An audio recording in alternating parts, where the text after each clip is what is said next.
How to put banner on a shield in Minecraft. So first you will need 6 wools, a stick, 6 oak planks, 1 iron ingot, a loom, and any color of dye of your choice.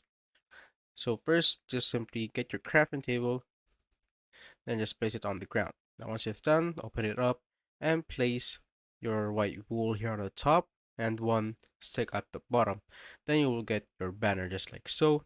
Now we're gonna craft our shield, and to do that, you'll need to place the planks just like this and place the iron ingot here on the top. Then you will get your shield.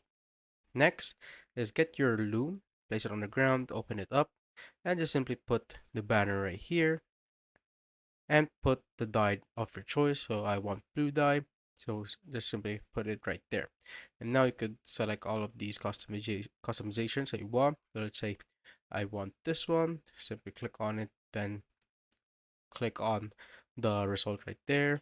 And once it's done, what you'll need to do is go back to your crafting table, put the banner and also put the shield, and you will now get the banner on the shield right here. As you can see, I'm gonna change my POV right here, and as you can see, the banner is now on the shield.